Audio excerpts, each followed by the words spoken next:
Alors bonjour, tout d'abord je tiens à remercier les organisateurs de cette belle journée marocaine de biologie clinique. Sachez que pour moi c'est un plaisir et une fierté d'être parmi vous aujourd'hui. Alors moi je suis ici pour vous présenter le programme d'éducation thérapeutique sur la prévention et le traitement de la maladie thromboembolique veineuse chez les patients atteints de cancer. Moi je suis médecin vasculaire à l'hôpital Saint-Louis à Paris. Donc l'hôpital Saint-Louis, pour ceux qui ne le connaissent pas, c'est un hôpital qui est à visée oncologique, hématologique. Donc on a eu de fait à traiter des patients qui présentaient des thromboses. Et donc c'est pour ça que je vous présente ce travail aujourd'hui. Alors tout d'abord, la maladie thromboembolique veineuse. La maladie thromboembolique veineuse, donc c'est la formation d'un caillot sanguin, d'un thrombus dans les veines profondes. On parle de thrombose veineuse profonde, plus communément la phlébite. Ce thrombus peut aussi se localiser au niveau des artères pulmonaires. On parle alors d'embolie pulmonaire et dans le cadre du cancer, au niveau des cathéters, des chambres implantables. Et donc on parle de thrombose sur cathéter. De nombreuses études épidémiologiques ont montré maintenant de manière évidente que le cancer constitue un facteur de risque indépendant de survenue d'un épisode thromboembolique. Je vous ai pris l'exemple ici de l'étude MEGA, qui est une étude cas témoin, qui montre que le cancer multiplie par 7 le risque de faire une thrombose par rapport à la population générale. Et donc, de fait, ça impacte sur la mortalité et les études ont montré que la thrombose est la deuxième cause de mortalité au cours du cancer, après le cancer lui-même et avant les infections. L'embolie pulmonaire, quant à elle, est la première cause de mort subite chez les patients atteints de cancer et elle représente 10% des causes de décès chez les patients qui sont hospitalisés.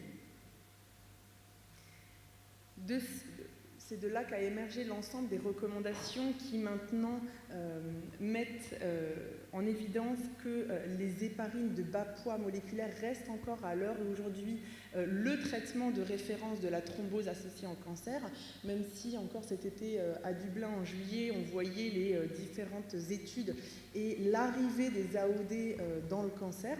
Pour le moment, aucune recommandation internationale n'est sortie et ne valide cette indication pour les raisons que vous a expliqué le docteur Frère, à savoir que même si en termes de récidive, ça fait tout aussi bien que les héparines, il existe quand même un surrisque hémorragique, que ce soit digestif ou gynécologique, qui nécessite une grande prudence quant à l'indication des AOD chez les patients atteints de cancer hospitalier ou en ville.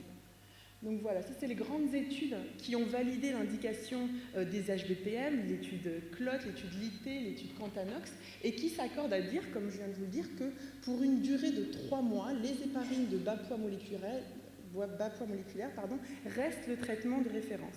Au-delà de 3 mois, alors là, on peut discuter, c'est-à-dire que ça dépend de la tolérance du patient, ça dépend de son stade de la maladie, parce qu'on sait que plus la maladie est avancée, plus on est à un stade métastatique, plus le risque thrombotique sera important.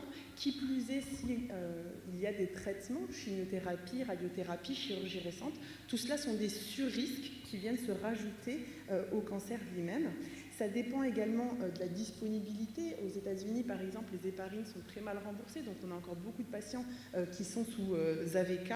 Ça dépend des préférences du patient. Clairement, quand il y a beaucoup de patients qui viennent en vous disant « mais moi, je veux être sous AOD », donc c'est là aussi le rôle de l'éducation thérapeutique, d'expliquer aux patients, de prendre le temps d'expliquer, même si on ne l'a pas toujours, l'importance de rester sous ces héparines de bas poids moléculaire.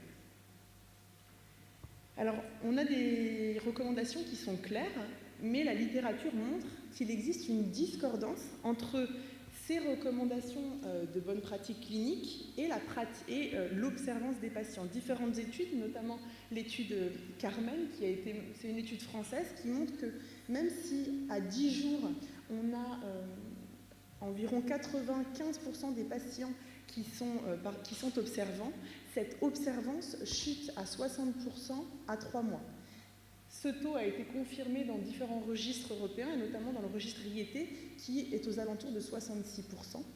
Et comme je vous le disais précédemment, c'est encore plus faible aux États-Unis pour des raisons d'ordre financier, où l'observance des HBPM est seulement de 40% versus 50% des patients qui sont sous AVK alors qu'ils ont un cancer et qu'on sait maintenant qu'ils sont à surrisque hémorragique et un risque aussi de récidive. Alors pourquoi? On s'est posé la question, pourquoi une telle discordance? Premièrement, il existe un manque de tolérance des héparines. Clairement, avoir à s'injecter, même si c'est en sous-cutané 1 à 2 fois par jour, constitue un frein pour la plupart des patients. Il y a aussi le fait que ce sont des traitements, comme vous l'a expliqué le professeur précédemment, qui ont des effets indésirables et notamment des risques hémorragiques qui ne sont pas anodins. Et puis, on sait très bien que ça peut impacter sur la qualité de vie.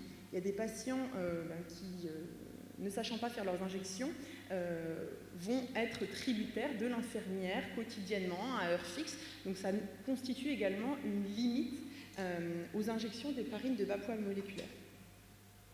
Partant de ce constat, à Saint-Louis, on s'est dit quels pourraient être les axes d'amélioration pour pallier à cette discordance et améliorer l'observance des patients. Donc on a élaboré, depuis maintenant une dizaine d'années, une réunion de concertation pluridisciplinaire dédiée. Ensuite, on a été, du fait des patients au long cours sous héparine, on a été amené à développer un programme d'éducation thérapeutique. Et puis maintenant, plus récemment, un programme qu'on appelle le programme Allothrombose Cancer que je vous détaillerai tout à l'heure. Ça, c'est notre fiche de RCP, notre fiche de réunion de concertation pluridisciplinaire, donc la réunion de concertation pluridisciplinaire, donc la réunion d'au moins 3 spécialistes qui discutent des cas difficiles de thrombose et cancer. Donc c'est en général le médecin référent, que ce soit l'oncologue, l'hématologue référent du patient, qui complète cette fiche. C'est des données qui sont essentiellement cliniques, hémodynamiques, qui sont également biologiques pour les raisons qu'on a vues précédemment, le taux de plaquettes, l'hémoglobine, s'il existe une insuffisance rénale, et des critères radiologiques. Et puis, fort de ces informations, on discute tous ensemble du meilleur traitement et du meilleur suivi. Hop là.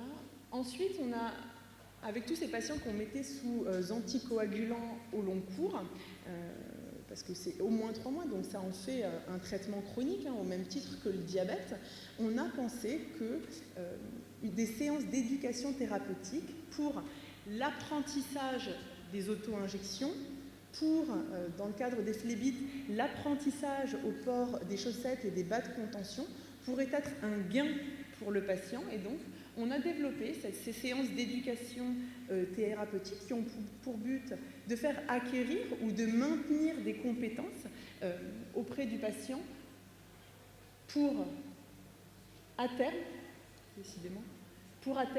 réduire les complications, parce qu'on pense qu'en expliquant aux patients qu'est-ce qu'une récidive, qu'est-ce qu'on peut considérer comme un saignement mineur, comme une hémorragie grave, il serait plus à même de réagir face à la situation, qu'il aurait un interlocuteur privilégié et qu'il n'aurait plus recours systématiquement à des médecins et aux services d'urgence, que ça pourrait lui améliorer la qualité de vie, de se dire que s'il s'auto-injecte seul les héparines, il n'aurait plus à avoir recours à une infirmière et donc à être tributaire de cet horaire fixe par jour, et que ça lui donnerait une liberté.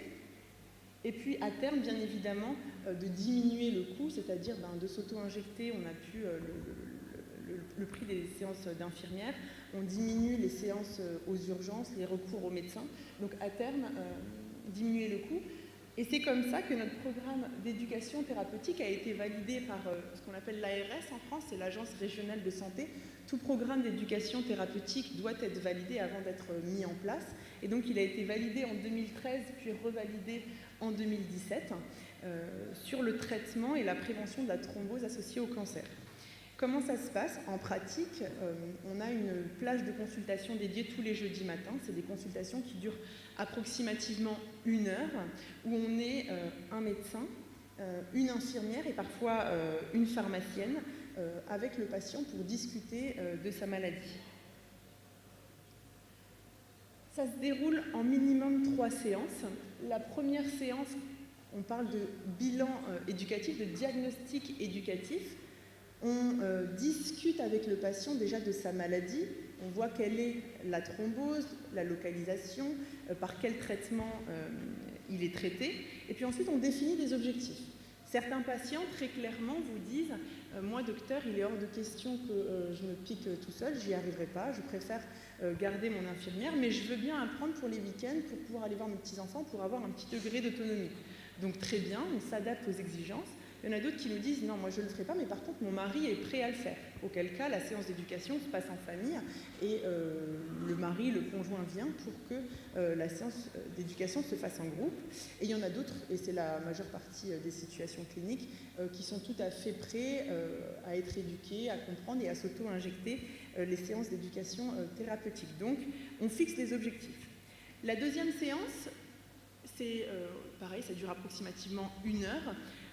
On demande aux patients, dites-nous comment vous vous injectez. Donc on a pour faire ça, je vous montrerai tout à l'heure, du matériel spécifique. Et puis on lui explique, ah oui, mais là vous pourriez faire ci. On essaie de donner des conseils spécifiques qui sont ciblés pour ce patient.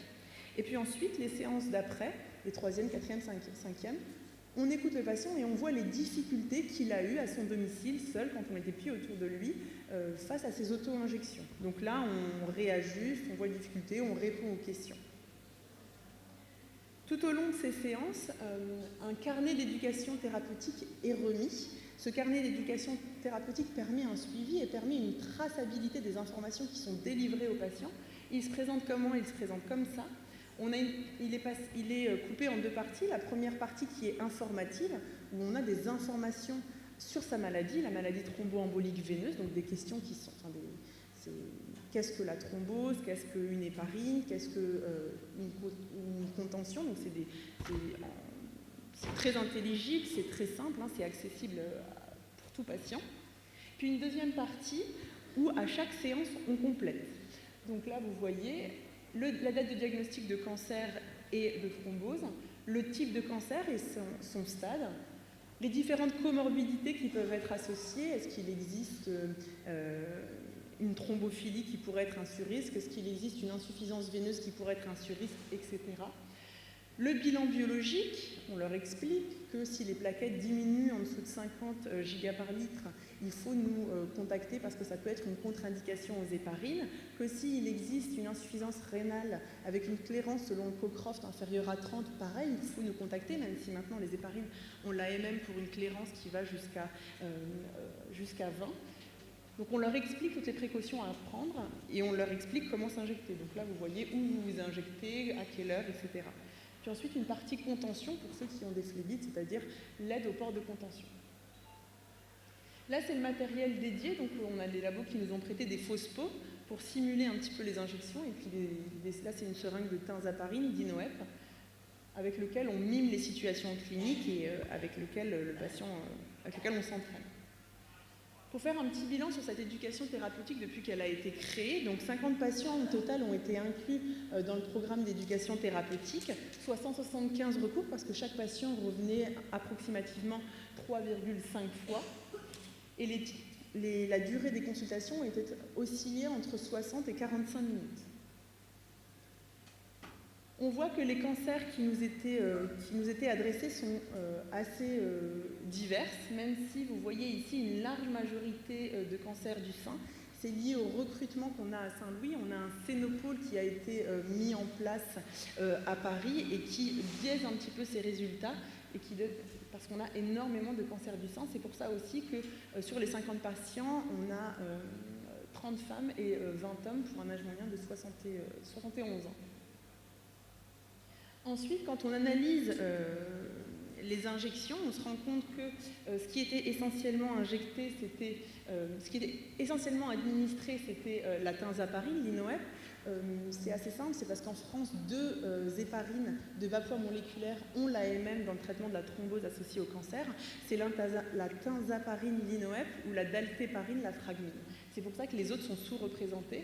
Et pour les patients qui ont des insuffisances rénales, on peut utiliser les AVK bien évidemment, c'est pour ça que vous avez aussi des AVK, et bien sûr maintenant on a des patients qui commencent à être sous AOD, surtout au-delà des 3 mois.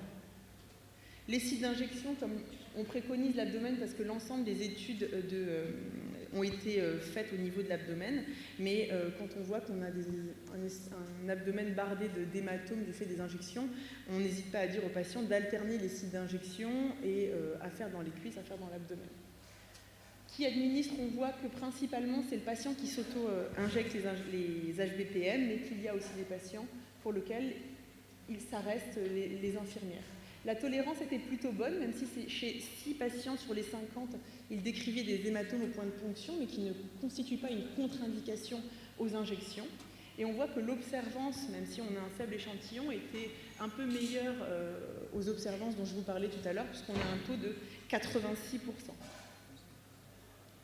En ce qui concerne les patients qui nécessitaient des contentions, donc 34% sur les 50 nécessitaient des contentions, on voit qu'ils étaient bien portés. On avait une observance de 85% avec essentiellement des bas cuisses ou des chaussettes, sachant qu'aucune étude n'a montré une supériorité des bas ou des chaussettes chez ces patients.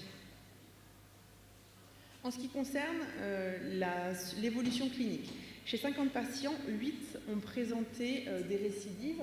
Donc c'est vrai que c'est un faible échantillon, mais on est approximativement à 16%, ce qui est le taux de récidive décrit dans les études pour le cancer associé aux thromboses. Et les hémorragies, on a eu 2 cas d'hémorragie, un cas d'hémorragie sur ulcère et un cas d'hématome extensif du membre supérieur. On a à l'issue de ce programme, au bout des 3 séances, évalué la satisfaction des patients pour voir qu'est-ce que leur avait apporté l'éducation thérapeutique. Très clairement, ils estiment que l'éducation thérapeutique a répondu à leurs attentes et que les recommandations qui leur ont été prodiguées durant ces séances ont été applicables dans leur quotidien. Et quand on pose des questions ouvertes, en leur demandant quelles étaient les compétences qu'ils ont pu acquérir, on voit que ça leur a permis de surveiller leur maladie, de mieux gérer leur traitement, d'améliorer la technique d'injection, d'être capable de lire à minima la biologie, mais au moins ce qui pourrait constituer un risque pour leur santé, et de gagner en autonomie. Ça, très clairement, ça ressortait énormément. Est-ce que ces séances d'éducation thérapeutique vous ont permis de changer vos habitudes, votre quotidien? Alors les réponses étaient essentiellement oui, dans l'acceptation de la maladie et le vécu de la maladie, dans le respect des horaires d'injection, parce que très clairement on leur explique qu'on ne peut pas varier, il y a un intervalle qui est incompressible et on ne peut pas varier toutes les 4 heures, parce que soit on se met en surdosage ou en sous-dosage, ça ils le comprennent très bien, et qu'il faut surveiller le poids parce que effectivement, les HBPM sont des posologies qui sont adaptées au poids. Pour la quinzaparine, c'est 175 unités kilo-jour, et pour l'énoxaparine, c'est 100 unités kilo par 12 heures, donc c'est tributaire du poids. Donc s'il y a des variations de poids chez ces patients qui sont souvent sous chimiothérapie, on se doit d'adapter les posologies. Donc pour conclure, la prise en charge thrombose et cancer au sein de l'hôpital Saint-Louis est devenue une prise en charge très protocolisée, avec maintenant un programme d'éducation thérapeutique qui est rodé, qui fonctionne bien, des consultations spécialisées, une RCP dédiée, mais on a eu affaire quand même, on s'est rendu compte que certains patients arrivaient tardivement dans nos programmes d'éducation thérapeutique, qu'ils avaient déjà eu des complications, qui avaient eu des épisodes de récidive, et donc on s'est demandé pourquoi, parce qu'il y a beaucoup de services qui fait de l'oncologie à Saint-Louis, donc il y a de nombreux services, ils rentrent tardivement dans le programme, les situations cliniques sont très diverses, on a beaucoup d'hématomes, mais on a aussi des cancers solides, c'est très varié, puis les localisations thrombotiques peuvent être aussi très variées, et donc a émergé l'idée d'un programme, le programme Allo Thrombose Cancer, qui est en fait une plateforme téléphonique, une plateforme humaine, une plateforme mailing qui coordonne cette prise en charge, c'est-à-dire un téléphone dédié où l'ensemble des médecins d'Île-de-France pour le moment nous appellent pour nous demander des avis sur la prise en charge des thromboses associées au cancer, et à partir du moment où on reçoit l'appel, le patient est vu dans les 48 heures et la prise en charge est protocolisé par nos soins, c'est-à-dire que de fait, il va être discuté en RCP, de fait, il va être inclus dans nos séances d'éducation thérapeutique, de fait, on va le voir à M0, M3, M6, comme le préconisent les recommandations de bonne pratique clinique. On évaluera sa qualité de vie pour voir s'il y a des soucis au quotidien. On évaluera également sa satisfaction à la prise en charge. Est-ce qu'il se sent sécurisé? Est-ce qu'il se sent rassuré avec cette procédure ou est-ce que ça ne change absolument rien? Et il a un suivi rapproché puisqu'il a cet interlocuteur privilégié, il a ce numéro de téléphone qui, si jamais il a un quelconque souci, il peut nous appeler à tout moment.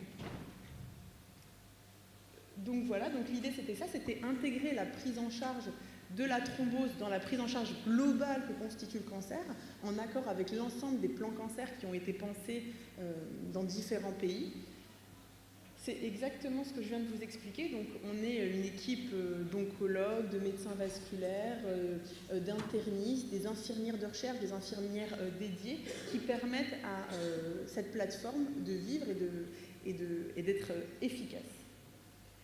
Voilà, donc là je vous ai mis l'application qu'on a élaborée, une application qui est gratuite, téléchargeable pour la prise en charge protocolisée des thromboses associées au cancer. En fonction, vous allez voir, hein, c'est un arbre décisionnel, c'est une espèce d'algorithme décisionnel où vous mettez la thrombose, vous mettez la clairance, les plaquettes, et puis on vous dit quel est le traitement le plus adapté en fonction de la situation clinique. Donc je vous invite à la télécharger, on a des cartes si vous voulez la télécharger, de toute manière elle est gratuite sur Apple et sur Android. Et voilà, je vous remercie de votre attention.